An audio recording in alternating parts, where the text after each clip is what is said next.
Tere päevast kõigile, tere päevast kallid televaatajad.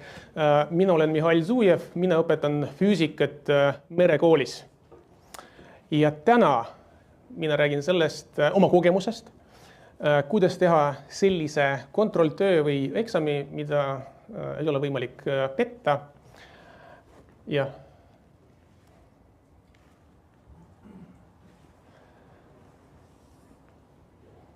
kui mina teen kontrolltööd, siis mina teen seda automaatse kontrolliga, et ei peaks käsitsi seda lugema ja et saaks kontrollida kohe 1000 inimest korraga.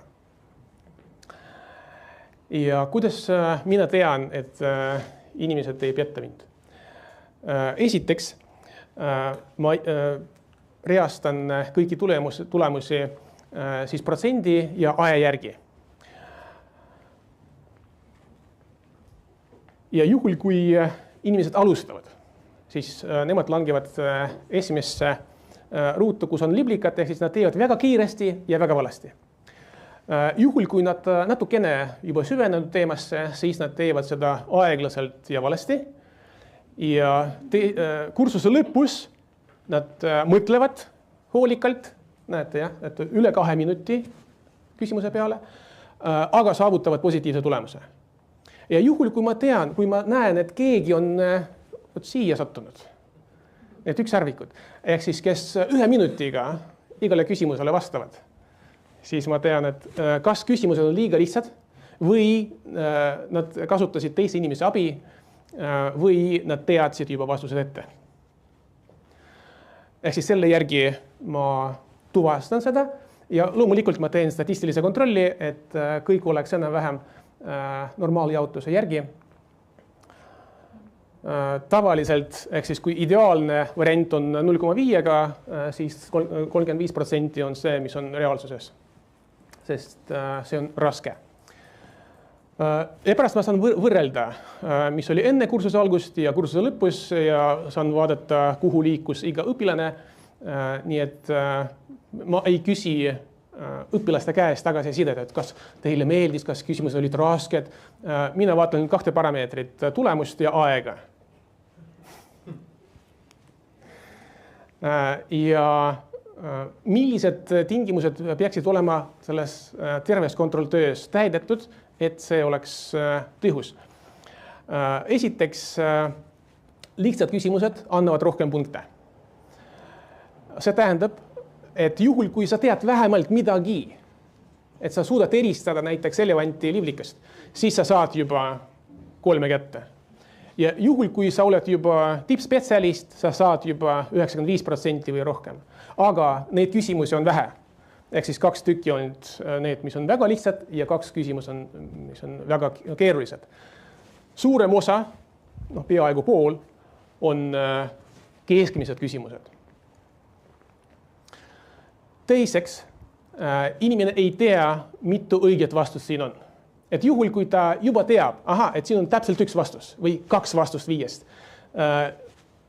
ta võib statistiliselt juba moonutada tulemusi. Juhul, kui on vaja töötada piltidega, skeemidega, see on lisakoormus ajule, ta ei saa guugeldada, juhul, kui ta ei tea, mida küsida.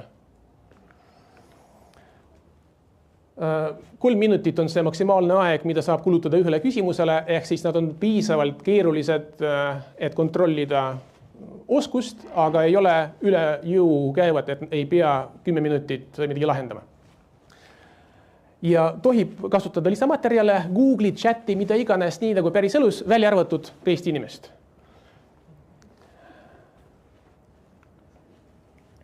Ja mõned näited, ehk siis kuidas see näeb välja päris küsimus. Üks variant on see, millest ma alustasin ja viimane versioon on see, kuhu ma olen jõudnud. Näiteks, kui me tahame kontrollida, kas inimene teab mingit füüsikaseadust.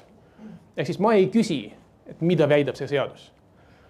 Ma küsin, et juhul, kui sa tead, et see seadus väidab seda ja seda, vali ülesanded, kus on vaja seda rakendada. Või vali ringid, mis kirjeldavad seda seadust.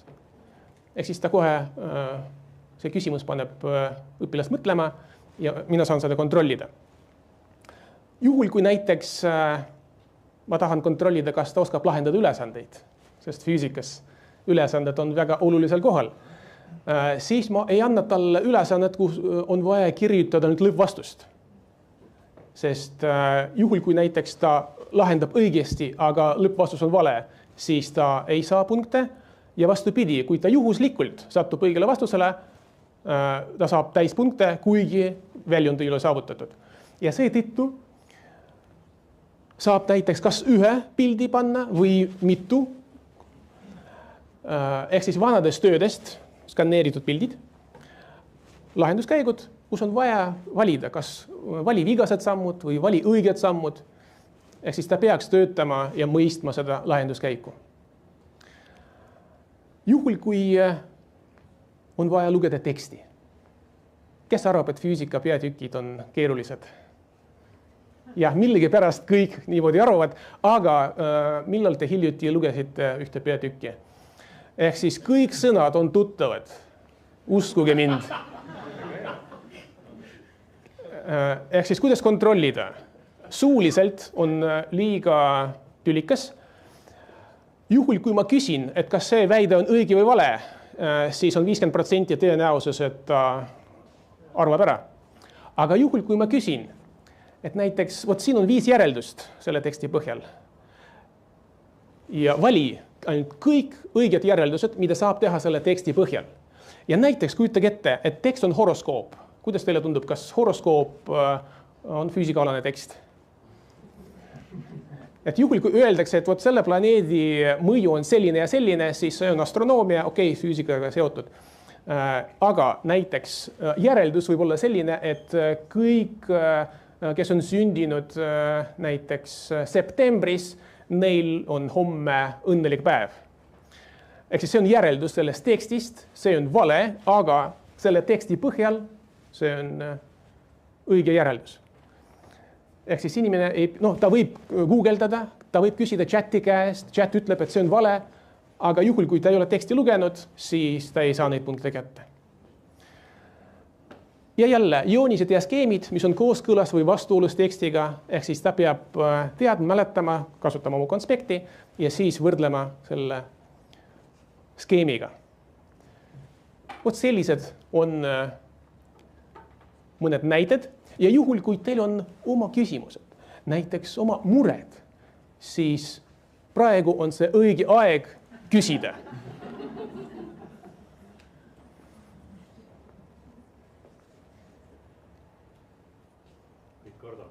Ja, sest pärast kõik konsultatsioonid on juba tasulised.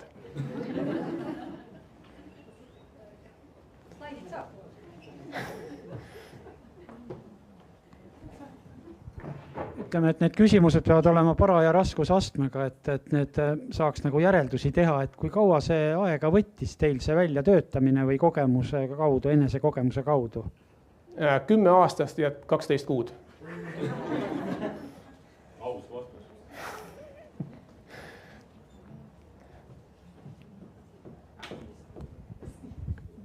Et ma sain aru nüüd niimoodi, et see kontrollimine on automatiseeritud, aga me nägime, siin oli päris palju avatud küsimusi, et millised ja ta pidi nagu seal eespool,